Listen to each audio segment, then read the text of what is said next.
Beyond the neon and the noise, beyond the cherry blossoms and bullet trains, there exists a Japan that most travelers never see. A Japan that doesn't announce itself with spectacle, but whispers through the details. The way light falls on a paper screen. The sound of water trickling into a stone basin. The precise angle of a tea bowl placed on a tatame. This is a country where contradictions are not resolved, but rather embraced. Where ancient temples stand in the shadow of glass towers, and no one finds it strange, where a language exists without a future tense, as if time itself moves differently here. Japan is small. About the size of California, yet home to 125 million people. 4 main islands and thousands of smaller ones, stretching from subtropical Okinawa to the snowy peaks of Hokkaido. Mountains cover nearly 80% of the land, forcing cities to compress, to build upward and inward, to make every centimeter count. And in that compression, something extraordinary emerged. Not just efficiency but an aesthetic. The Japanese didn't just adapt to limited space. Winds meet volcanic rock, lies Kyushu, the island of fire. Here the earth still remembers its violence. Steam vents hiss from hillsides.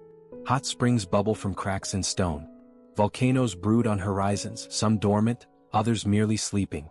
Kagoshima sits in the shadow of Sakurajima, one of the world's most active volcanoes. The mountain erupts almost daily, sending ash plumes thousands of feet into the air. Residents have learned to live with it. They carry umbrellas not for rain but for ash.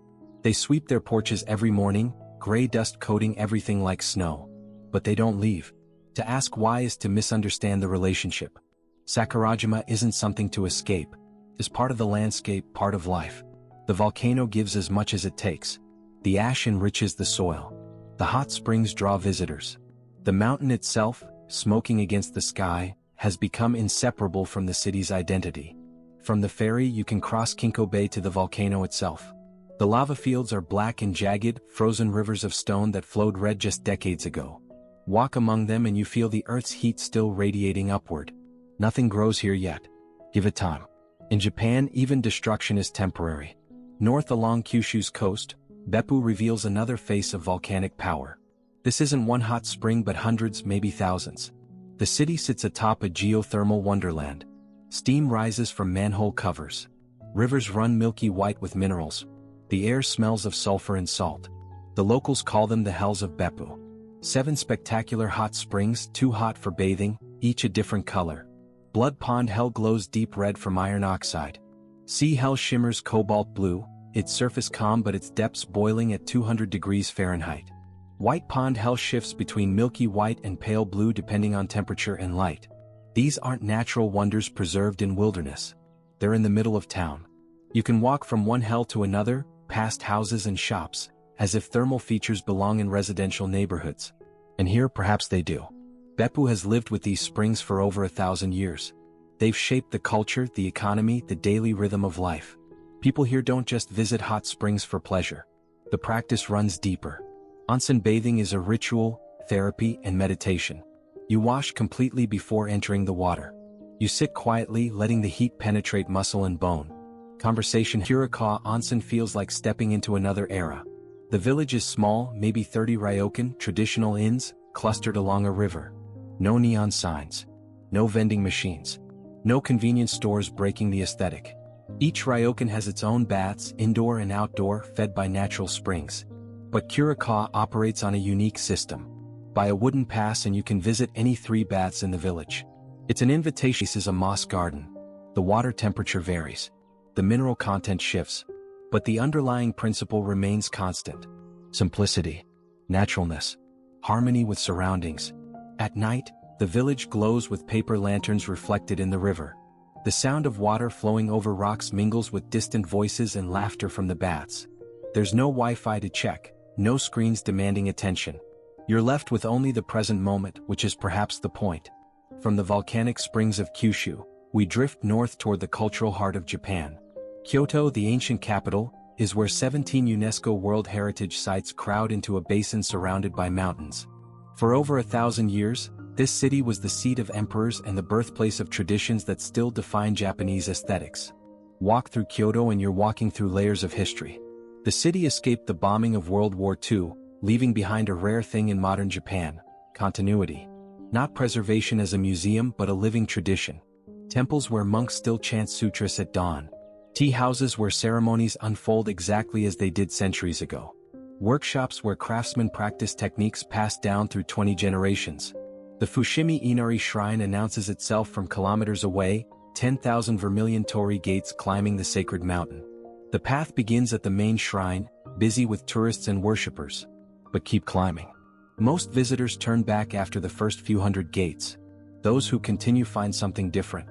The gates tunnel through the forest, their posts inscribed with names of donors and dates of dedication. Some are centuries old, their red paint faded to salmon pink. Others gleam fresh, recently restored. The effect is hypnotic. One gate after another, on and on until you lose track of time and distance. Every gate is a threshold, a boundary between secular and sacred. To pass through is to leave behind the ordinary world. But which side is which? The mountain or the city below? The deeper you climb, the less certain you become. Stone foxes guard the trail, messengers of Inari, the rice deity. Offerings accumulate at their feet. Coins. Sake. Small notes written in careful characters. Higher up, the gates thin out. The path becomes rough. You're alone except for the occasional monk or serious pilgrim. At the summit, the city spreads below, a grid of gray roofs and green spaces. From here, you can see how Kyoto fits into its basin, mountains on three sides like protective walls. The view is earned. 3 hours of climbing through thousands of gates to reach this perspective. Not far from Fushimi Inari, bamboo grows in a density that borders on overwhelming. Arashiyama's bamboo grove is famous, photographed endlessly, yet somehow it still manages to surprise. The scale is impossible to convey in images. The stalks tower 30 to 40 feet overhead, their trunks thick as telephone poles. They sway in the wind, creaking and groaning, a sound like wooden ships at sea. Light filters through the canopy in shafts and beams, turning the grove into a natural cathedral. The air is cooler here, fresher. The bamboo creates its own microclimate. Walk the main path and you'll be shoulder to shoulder with crowds. But side trails branch off, narrower, quieter. Follow them and you might find yourself alone, surrounded by nothing but green and shadow. The bamboo closes in. The world outside disappears. For a few minutes you could be anywhere, anywhen. Bamboo grows fast, sometimes visible day to day. In spring, new shoots emerge from the ground and can grow 3 feet in 24 hours. It's grass, technically not wood. Yet the Japanese have built with it for centuries. Scaffolding, fences, tea utensils, and musical instruments. Its strength-to-weight ratio rivals steel. But bamboo's value isn't just practical. It represents flexibility, resilience, and the ability to bend without breaking. After earthquakes, bamboo groves survive when rigid structures fail. The metaphor is obvious, perhaps too obvious. Yet standing among the stalks, listening to them sing in the wind, the symbolism feels earned rather than imposed. In the heart of Kyoto's eastern mountains, Kiyomizadera perches on a hillside, its main hall supported by wooden pillars that rise from the slope like a forest. The temple dates to 778, though the current structures were rebuilt in 1633 after fire destroyed the originals. Fire is a constant threat in wooden architecture. Yet Japan keeps rebuilding in wood, not despite the risk but perhaps because of it. The philosophy of impermanence runs deep here. Nothing lasts forever. Accept it. Embrace it. Beauty exists partly because it's temporary. Cherry blossoms captivate precisely because they fall. Autumn leaves mesmerize because they're dying. A temple that burns and is rebuilt carries history in a different way than a stone that simply endures. The main hall's veranda juts out over the hillside, 43 feet above the ground, supported by nothing but interlocking beams. Not a single nail in the entire structure. Just wood fitted to wood with such precision that earthquakes might shake it but cannot break it. Stand on the edge and look down. The drop is dizzying. The craftsmanship is even more so. Below the temple, Ottawa Waterfall splits into 3 streams. Visitors line up to drink from them, each stream granting a different blessing. Longevity, academic success, or luck in love. But tradition says you can only choose one. Choose all 3 and you're greedy, nullifying the blessing entirely. Even in wishes, restraint is valued. The walk down from Kiyomizu leads through Higashiyama, one of Kyoto's best-preserved historic districts. Narrow lanes paved with stones, wooden machiya townhouses, shops selling ceramics and sweets. Early morning or late evening when tour groups have dispersed, you can almost imagine it as it was. Almost. The challenge of preserving tradition while accommodating modernity plays out on every street. A 300-year-old tea house next door to a Starbucks, designed to blend in, its sign in muted tones, its interior incorporating traditional elements. Is it compromise or evolution? Depends on who you ask. In Kyoto's northwest, Kinkakuji, the Golden Pavilion, burns with impossible brightness. The entire upper structure is covered in gold leaf, reflecting in the pond that surrounds it. On clear days, the reflection is so perfect you can't tell which is real and which is mirrored. The pavilion wasn't always golden. It began as a shogun's retirement villa in 1397, converted to a temple after his death. The gold leaf came later, a display of power and aesthetic ambition. In 1950, a young monk reportedly suffering mental illness burned the entire structure to the ground. Mishima wrote a novel about it, exploring obsession and the destruction of beauty. The current pavilion is a 1955 reconstruction. The gold was reapplied in 1987, using even more leaf than the original. Some purists object, calling it gaudy, too bright. But walk around the pond and watch how the building changes with the light. Morning sun makes it glow warmly. Afternoon brings harsh brilliance. Evening softens it to amber. The pavilion isn't meant to be subtle. It's a statement, almost aggressive in its beauty. And perhaps that's intentional. Not all Japanese aesthetics favor restraint. Sometimes the point is to overwhelm, to make you stop and stare, to force confrontation with beauty so extreme it borders on absurd. Across the city, Ryoanji offers the opposite approach. The temple's rock garden is famous for its austerity. 15 stones arranged in raked gravel. That's all. No plants except the moss around the stones. No water. No ornament. From the viewing platform you cannot see all 15 stones at once. No matter where you sit, one is always hidden. Some say it's accidental, a quirk of perspective. Others insist it's intentional, a koan in stone.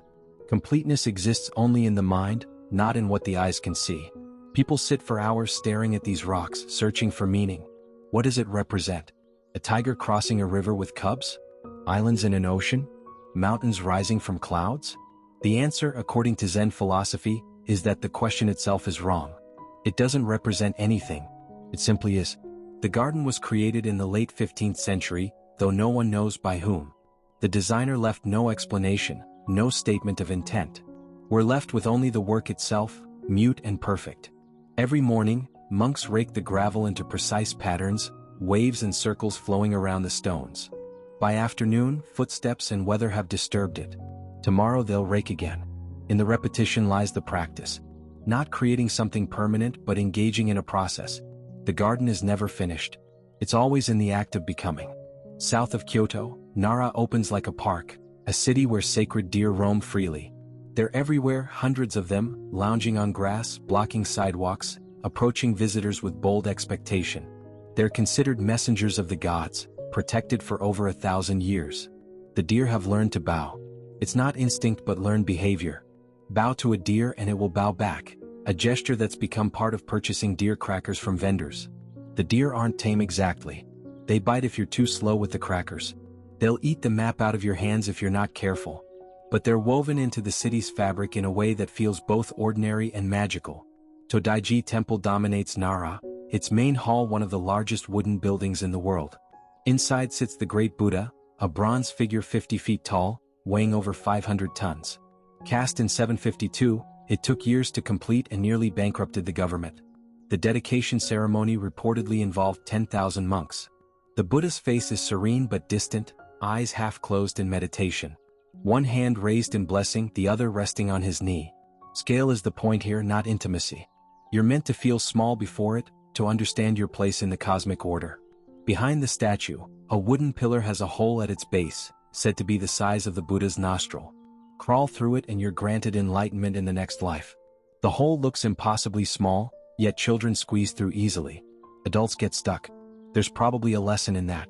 East of Nara, the Kii Peninsula reaches into the Pacific, its mountains dense with cedar forests and ancient pilgrimage trails. For over 1,000 years, pilgrims have walked these paths to visit Kumano, 3 grand shrines deep in the mountains. The routes are collectively known as the Kumano Kodo. Walking the Kodo isn't tourism, it's practice. You don't hike, you walk with intention. Each step is a meditation. Each shrine is a waypoint in a spiritual journey. The trails wind through forests so old and thick that sunlight barely penetrates. Moss covers everything, stones, roots, trunks, turning the world velvet green. Along the way, Aji shrines mark rest stops and significant points. Some are elaborate, others are just a small structure beside the trail. But each is maintained, offerings left by pilgrims past and present. Coins, flowers, small bottles of sake. The tradition continues unbroken across centuries. The trail is steep in places, following ridgelines and descending into valleys. Rivers must be crossed. There's mud, roots, stones worn smooth by a millennium of footsteps. Modern comforts exist, ryokan. The route, offering hot baths and elaborate dinners, but the walking itself remains essentially unchanged. Reach Kumano Kodo, the grand shrine, and you've completed something significant. Not just physically but spiritually. The shrine sits in a cedar grove, its approach lined with stone lanterns. The main buildings are simple, elegant, unpainted wood and copper roofs turning green with age. You don't enter the inner sanctum. You stand at the offering hall, toss a coin, clap twice, bow, make your prayer or wish, bow again. The ritual is precise, unchanged for generations. What you ask for is private, between you and whatever you believe resides within. From the mountains of Kumano, we cross to Japan's largest island, Honshu, and its beating heart, Tokyo. A city of contradictions so extreme that they've become defining characteristics. The most populous metropolitan area on Earth, home to nearly 40 million people, yet remarkably quiet. Orderly yet chaotic. Ancient yet utterly modern. Tokyo doesn't have a center, not really. It's a collection of villages that grew together, each neighborhood retaining distinct character. Shibuya's neon chaos. Harajuku's youth culture. Ginza's luxury. Asakusa's traditional shops. You can cross from one to another in minutes by train, each feeling like a different city entirely. The trains themselves are legendary. The Yamanote line circles the city, connecting major stations in an endless loop.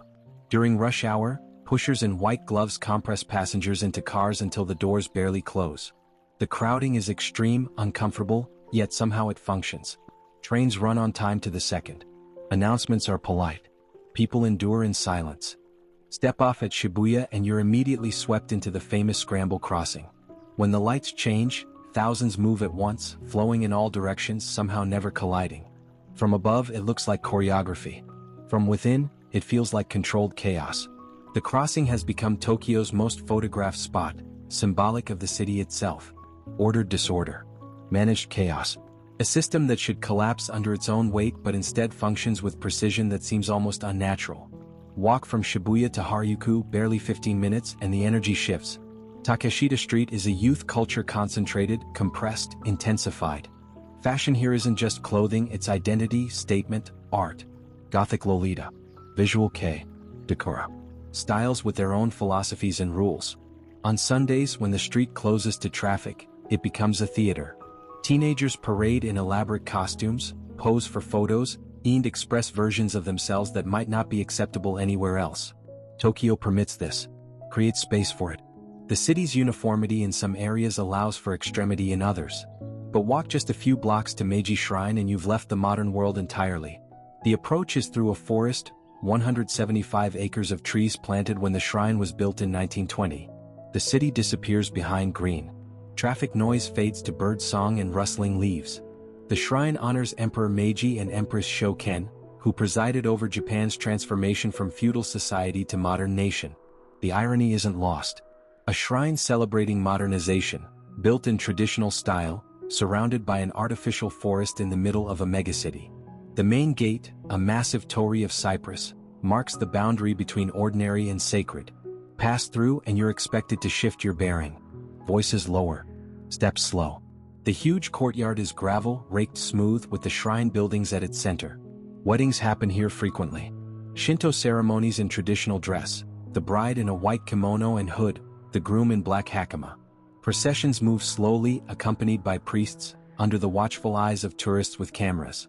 It's performance and sacrament simultaneously, neither diminishing the other. In Tokyo's east, Asakusa preserves or perhaps performs the role of Old Edo.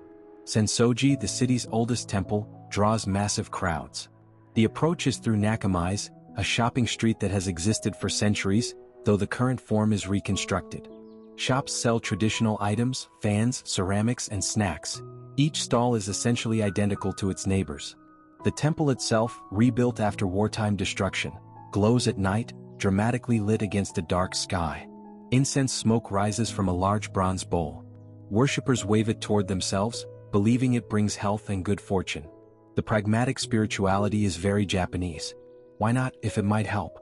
To the east, just across the Sumida River, Tokyo Skytree punches 2,080 feet into the sky, the world's tallest tower. From its observation decks, the city sprawls in every direction, a gray and glass ocean interrupted by green parks and the occasional shrine. On clear days, Mount Fuji floats on the western horizon, snow-covered and perfect. The contrast is jarring. Sensoji, built to honor the Bodhisattva canon, represents centuries of devotion and tradition. Skytree, completed in 2012, represents technological achievement and modern aspiration. They face each other across a river, across time, neither negating the other. This is Tokyo's genius. It doesn't choose. It layers. Ancient and modern coexist not in conflict but in conversation. A salary worker might start his day at a Shinto shrine, work in a glass tower, eat lunch at a ramen shop that's operated for 3 generations, and end the evening in a karaoke box singing American pop songs. None of it contradicts. In Tsukiji's outer market, though the famous tuna auction moved to Toyosu, the neighborhood retains its food culture. Narrow alleys crowd with vendors selling everything pulled from the sea. Whole octopi, glistening mackerel, sea urchin in their spiky shells, eels writhing in tanks. Restaurant stalls serve breakfast at 5 a.m., sashimi so fresh it was swimming hours ago. You sit at a counter, elbow to elbow with strangers, and eat in reverent silence.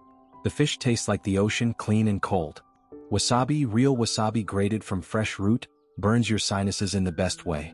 Soy sauce is used sparingly, almost an insult to use too much. The Japanese relationship with food goes beyond sustenance. It's craft, art, seasonal awareness, and respect for ingredients. A sushi chef trains for years before being allowed to make rice, and more years before touching fish. The precision required isn't just technical, it's philosophical. You must understand the fish, its life and its nature before you can serve it properly. In one of Tokyo's anonymous office towers, a 3 Michelin star restaurant occupies a small space on an upper floor. No sign announces it. Reservations are made months in advance, often through hotel concierges who have relationships with the chef. When your appointment comes, you find the door, enter a room with perhaps 8 seats, and submit entirely to the chef's vision. Omakase, I'll leave it up to you. You don't order. The chef serves what's best that day, what the seasons offer, what his judgment deems appropriate. 20 courses might follow, each just a few bites. A piece of tuna belly that melts on your tongue. A grilled fish head that looks strange but tastes like the sea concentrated. Pickles that cleanse the palate. Soup so clear you can see the bowl's pattern through it. The meal might last 3 hours. There's no rushing. Between courses you watch the chef work. Every movement is economical, precise. His knives are honed to absurd sharpness. His workspace is immaculate. He handles each ingredient with something approaching reverence. This is shokunin, the craftsman's spirit. The pursuit of perfection is not for recognition but because the work itself demands it. Whether you're making sushi or building furniture or sweeping a temple garden, you do it as well as humanly possible. Not for praise or profit, though those might come, but because anything less would be shameful. North of Tokyo the landscape opens. Rice fields stretch in geometric patterns. Small towns cluster around train stations. And rising above everything, when the weather permits, Mount Fuji dominates the horizon.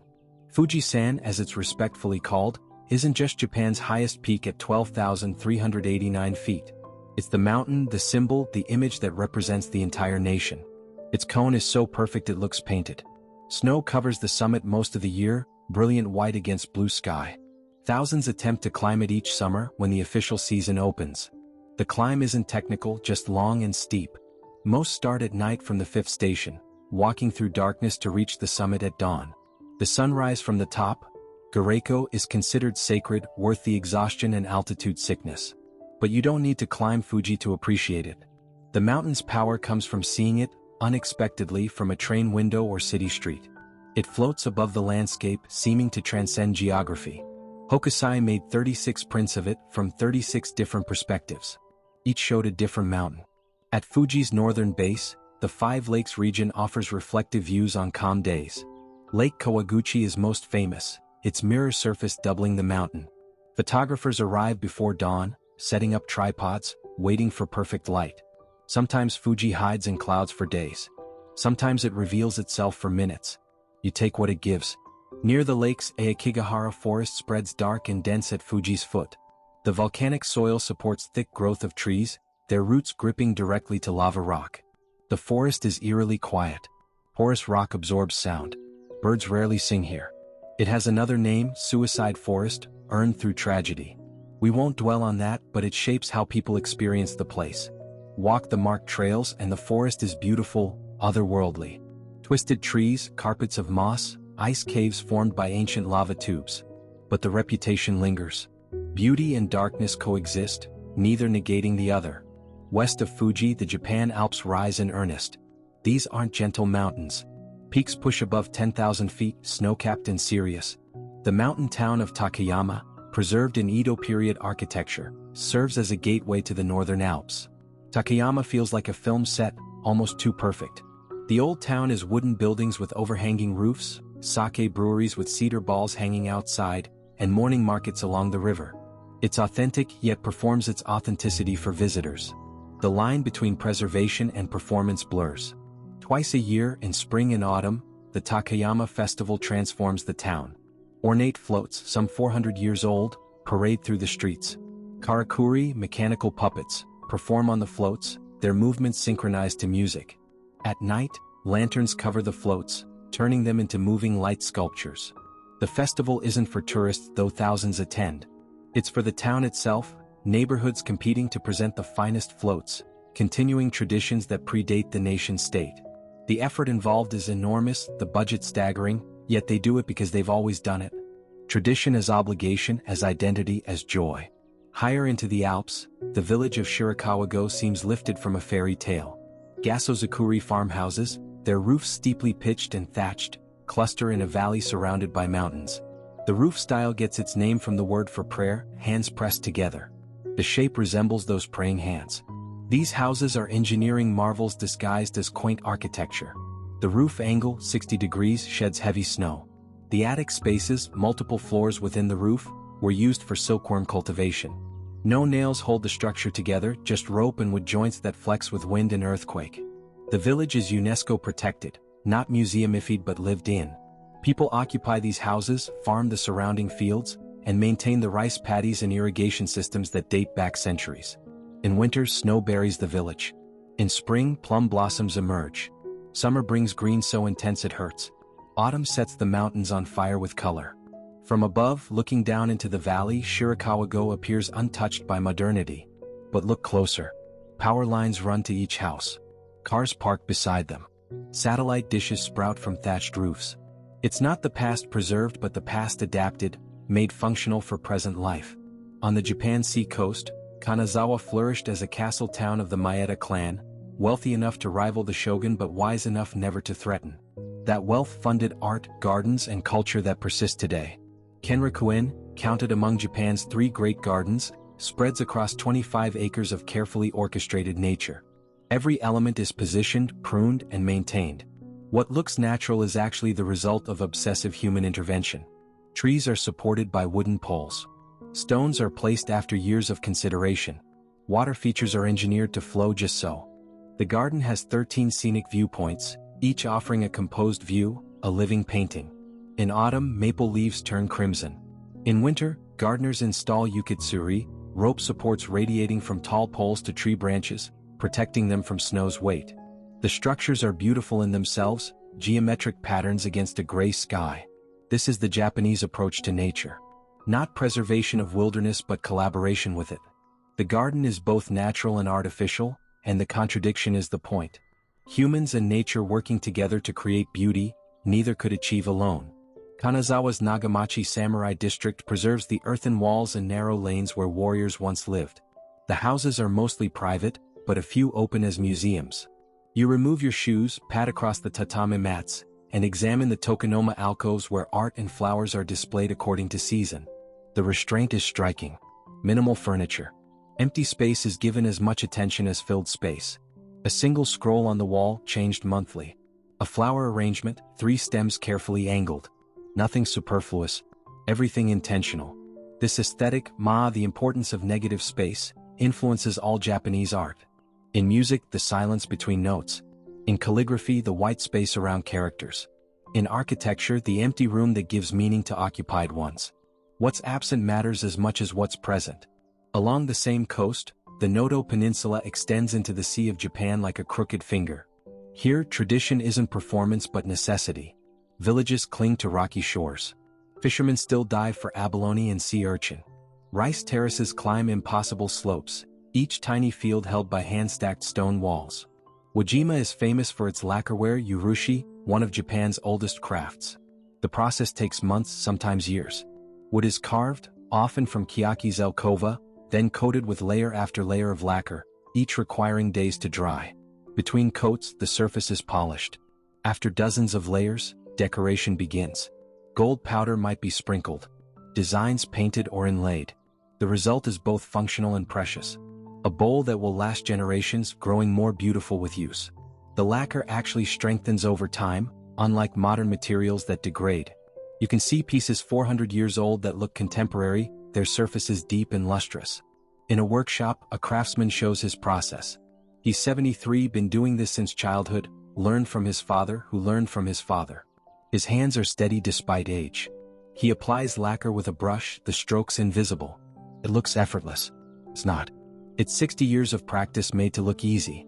He'll work until he can't anymore, then maybe pass the knowledge to a younger generation.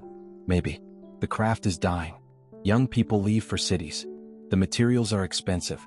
Cheap alternatives flood the market. But he continues because what else would he do? This is who he is. From Noto we cross back to the Pacific side, to the ancient pilgrimage route of the Nakasendo. Before railways, this road connected Kyoto and Tokyo, then called Edo. 69 post towns line the route, offering food and lodging to travelers, samurai, merchants, and pilgrims walking between the capitals. Most of the route is gone now, paved over or bypassed by highways. But between Megumi and Tsumigo, about 8 kilometers of the original post road survives. Stone paths wind through cedar forests. Wooden bridges cross mountain streams. And the 2 post towns themselves are preserved, their main streets looking much as they did 200 years ago. Tsumigo committed to preservation in the 1960s, before heritage tourism became common. Residents agreed to strict rules. No television antennas are visible from the street. No power lines. No modern storefronts. Cars are banned during certain hours. The result is the closest thing to time travel, walking through an Edo period village that still functions. Stay the night in a minshuku, a family-run inn. Dinner is local vegetables, river fish, and rice grown in nearby paddies. After dinner, the futon is laid out on the tatame. You slide the shoji screens closed, paper diffusing lamplight into a soft glow. Outside, the street is dark except for occasional lanterns. No car sounds. No machinery. Just silence and the distant sound of water. On the island of Shikoku, 88 temples scattered around the coast form one of Japan's most famous pilgrimage routes. Walking the complete circuit takes 40 to 60 days, covering over 1,400 kilometers. Pilgrims dress in white, carry walking sticks, and collect calligraphy at each temple. The pilgrimage follows Kobo Daisher, who was born on Shikoku and founded Shingon Buddhism in Japan. Tradition says he still walks the route, invisible but present. When pilgrims say they walk with Kobo Daisher, they mean it literally. Set an extra place at meals. Or tea for 2. Some walk for religious reasons. Others for healing, physical or spiritual. Some walk to honor the dead. Others simply walk to test themselves, to find something they've lost or never had. The reasons matter less than the act. Put one foot in front of the other. Day after day. Let the rhythm carry you. The route is marked but not easy. Some temples are mountaintop, requiring hours of climbing. Others are roadside, simple to reach. Each has its own character, history, and resident monks. At each, you chant sutras, light incense, receive the temple stamp in your book, a record of passage. Henro, the pilgrims, receive osetai, gifts from locals. A piece of fruit. A coin. A cup of tea. The giving is considered virtuous, but participation in the pilgrimage without walking it. Some people spend their lives giving osetai, standing by the roadside offering kindness to strangers. On Shikoku's north coast, Naoshima Island has transformed into an unlikely art destination. In the 1980s, the island was dying. Young people left. Industry declined. Population aged. Then Bines Holdings, an education company, began creating museums and installations, transforming the island into an outdoor art gallery. Tadao Ando designed the museums, his signature concrete forms integrating with the landscape. The Chichu Art Museum is buried in a hill, with natural light entering through geometric apertures. Inside, Monet's water lilies hang in a room designed specifically for them. The light shifts through the day, changing how you see the paintings. Outside, Yayoi Kusuma's pumpkin sculptures dot the coastline, yellow with black polka dots, absurd and joyful. James Turrell's sky space frames the sky as art, your perception shifting as light changes. Hundreds of works scatter across the island, some in museums, others open air, others hidden in abandoned houses. The project worked. Naoshima revived. People returned, drawn by art and the visitors it attracts. What was dying became vibrant, proving that culture can be as powerful as the economy in sustaining a community. At Japan's northern extreme, Hokkaido opens vast and wild. The island wasn't fully colonized until the Meiji period. The indigenous Ainu lived here for thousands of years before Japan annexed their land, suppressed their culture, and renamed their places. Sapporo, the capital, is Japan's fifth largest city, built on a Western-style grid unusual in this country. Founded in 1868 as Japan modernized, it lacks the organic chaos of older cities. Streets run straight. Blocks are regular. In winter, the Sapporo Snow Festival transforms the city into an outdoor gallery of ice sculptures, some massive, carved by teams with chainsaws and chisels. But Hokkaido's real draw is its wilderness. National parks cover large portions of the island. Brown bears roam the forests, larger and more dangerous than their mainland cousins. Red-crowned cranes perform elaborate mating dances in winter marshes.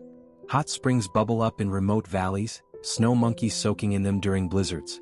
In winter, the Shiretoko Peninsula becomes one of the world's southernmost points where sea ice forms.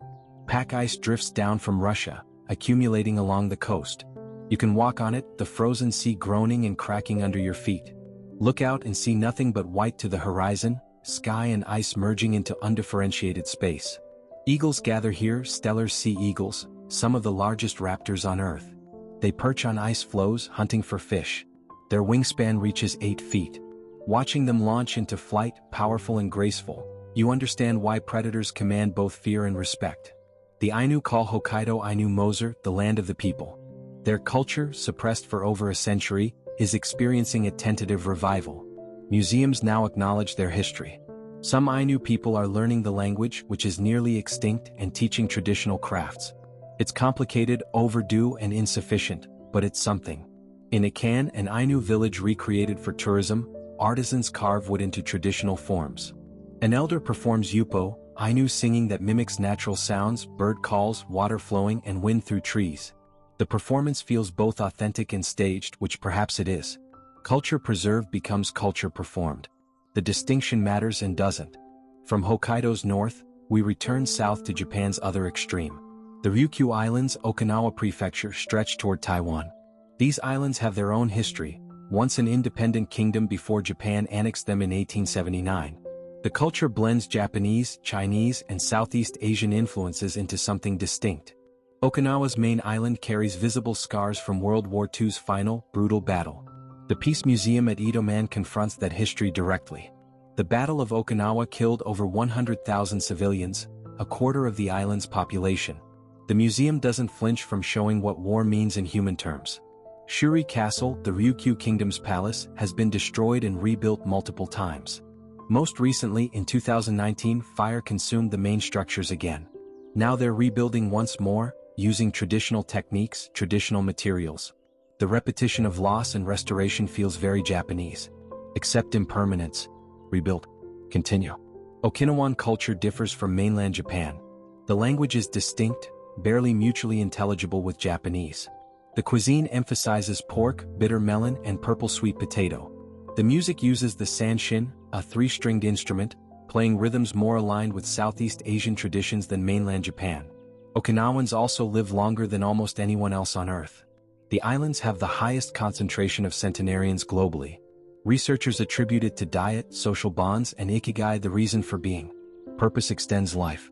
Staying active, remaining connected, having reason to wake each morning, these matter more than genetics or medicine. Okinawa's waters offer another world.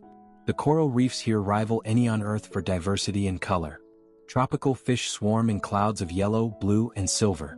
Sea turtles glide past, ancient and unconcerned. Manta rays fly through the water, wings spanning 12 feet, graceful despite their size. The Kerama Islands, a short ferry from the main island, protect some of the finest reefs. The water is so clear you can see 100 feet down. Sunlight penetrates to the seafloor, illuminating gardens of coral in every possible shape. Brain corals, table corals, staghorn, elkhorn, soft corals, waving like trees in the current. Diving here, surrounded by this abundance of life, you understand why the ocean matters. Not abstractly, not politically, but viscerally. This exists. This is real. And it's threatened by warming waters, acidification, and pollution. The beauty makes its fragility more painful. Back on Japan's main islands in the mountains between Tokyo and Kyoto, the Kiso Valley carves deep into granite. Along its floor, small villages cling to tradition, their economies based on forestry and the occasional tourist seeking authenticity. In Kiso Fukushima, a lumber town, cypress grows in government-protected forests. The wood is prized for temple construction. Its grain is tight, its resistance to rot legendary. But harvesting is strictly controlled. Trees must be 200 years old before cutting. After harvest, new trees are planted. The foresters are planting for their great-great-grandchildren. This long-term thinking, seven-generation planning, feels alien in the modern context. But it's how Japan maintained resources for centuries. Use what you need, not what you want. Plan for those who come after. The forest owes you nothing. You owe it continuation. At a small shrine deep in the Kiso forest, massive cedar trees tower overhead. The approach is steep, stone steps mossy with age. At the shrine, offerings accumulate. Coins, sake, and notes asking for blessings or giving thanks. The shrine itself is modest, unpainted wood, almost invisible among the trees. Stand here long enough and the forest sounds emerge. Wind through needles. A woodpecker's rhythmic hammering. Your own breathing. Nothing else. No cars, no planes, no human voices. The silence isn't empty. It's full, pregnant with presence.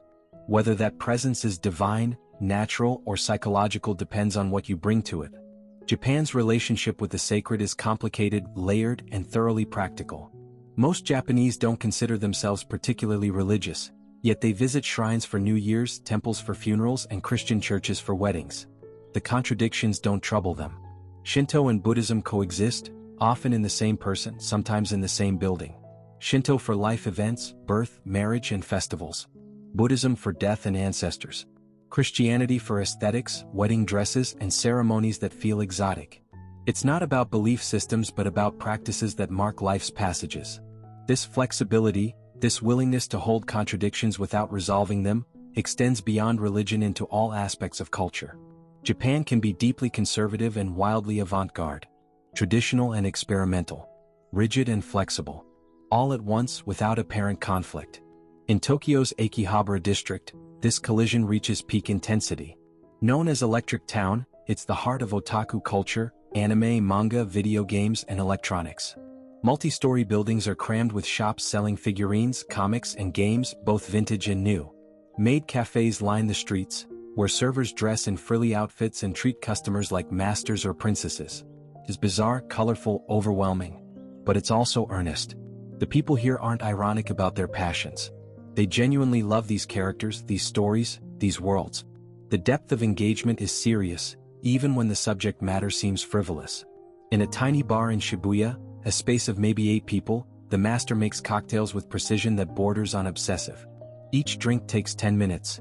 He measures with laboratory accuracy. Stirs exactly 13.5 times. Cuts garnishes to specific dimensions. The results are perfect, balanced, beautiful. He doesn't do this for fame.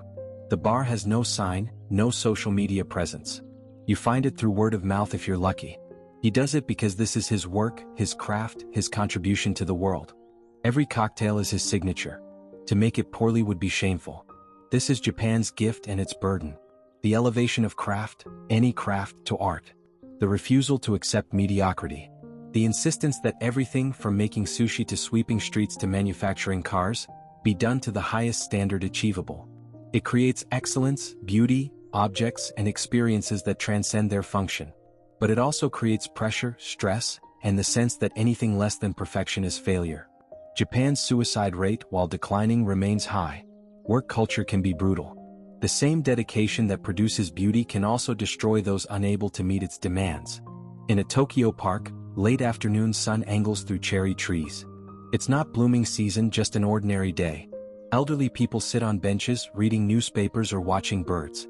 A young mother pushes a stroller. Two businessmen smoke cigarettes, probably escaping their office. Nothing special happens. That's the point. Between the temples and the neon, between the festivals and the shrines, life happens. Ordinary daily human life. People go to work. They buy groceries. They argue with their spouses. They worry about their children. They get tired. Japan isn't just its highlights. It's also the boring parts, the frustrating parts, the mundane rhythms that fill most hours of most days. The train commute. The convenience store dinner. The laundry that needs folding. The bills that need paying. But even in the mundane, there's a tension. The convenience store clerk who arranges your items carefully in the bag, heavy things at the bottom, receipt placed on top just so. The train station attendant who bows as the train departs, even though no one's watching. The way people queue silently, patiently, without being told. These small acts of consideration, repeated millions of times daily, create the texture of Japanese life. They're not dramatic. They won't appear in travel documentaries. But they're the foundation that makes everything else possible.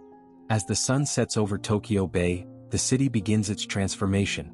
Lights flicker on by the thousands, then millions.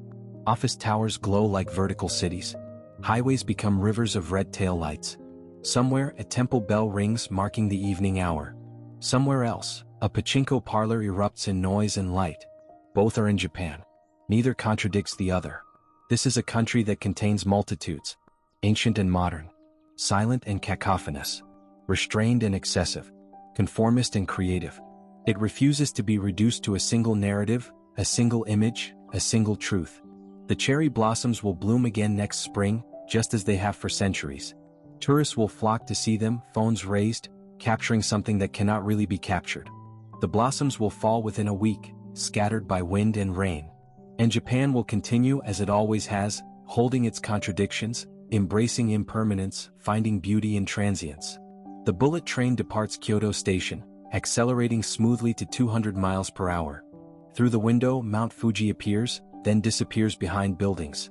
A passenger sleeps, head against the window. Another reads a manga. Another stares at nothing, lost in thought. In 16 minutes, the train will reach Tokyo. In those 16 minutes, over 300 kilometers will pass. Rice fields and factories. Small towns and sprawling suburbs. The old and the new side by side, just as they've always been. Japan doesn't resolve its contradictions because it doesn't see them as contradictions. It sees them as reality, as life, as the way things are and have always been. Change is constant. Tradition continues. Both are true. Both matter. And so the train moves forward, carrying its passengers between past and future, between tradition and innovation, between what was and what will be. The journey continues. It always has. It always will. This is Japan. Not the Japan of postcards and stereotypes. Not the Japan reduced to haiku and aesthetic principles. But the real Japan, complex and contradictory, beautiful and flawed, ancient and modern, all at once. A country where a monk can tend a 500-year-old garden in the morning and stream video games in the evening. Where a grandmother teaches traditional crafts to schoolchildren using an iPad. Where robots serve coffee in Osaka and hand-forged swords are still made in mountain workshops. The sun has set completely now. The city is fully illuminated, a constellation brought to Earth. Somewhere in this city of 40 million, someone is being born. Someone is dying. Someone is falling in love. Someone is eating perfect ramen at a counter, alone but not lonely. The story of Japan isn't finished. It never is. Every day writes a new page, adding to the volume that stretches back through millennia. The characters change. The settings evolve. But the fundamental narrative continues. Between the neon and the noise, between the cherry blossoms and bullet trains, Japan exists. Not as a fantasy or a museum piece, but as a living culture, adapting and preserving, changing and continuing, looking forward while honoring what came before. And perhaps that's the real lesson. Not the aesthetics or the efficiency or the technology, but the ability to hold past and future simultaneously, to honor tradition while embracing change, to find new ways to be while remembering what it means to be. The train arrives at Tokyo Station. Doors open with a soft chime. Passengers rise, gather their belongings and step onto the platform. They disperse into the city, into their lives, carrying with them fragments of a story that has no ending. Only continuations. Only the next moment and the next and the next. Japan taught me that travel isn't about collecting destinations. It's about collecting moments. Moments of understanding. Moments of wonder. Moments of connection to something larger than yourself. From the volcanic springs of Kyushu to the snow peaks of Hokkaido. From ancient temples to neon cities. From silent Zen gardens to chaotic scramble crossings. Japan is all of it all at once, refusing to be simplified. And maybe that's what makes it worth returning to. Not to see everything you never could, but to see deeper. To notice what you missed. To understand what confused you. To find new layers beneath the surface. The journey doesn't end when you leave. It continues in memory, in reflection, in the small ways Japan changes how you see the world. So to Japan, to its people, its culture, its contradictions, and its endless capacity to surprise, thank you.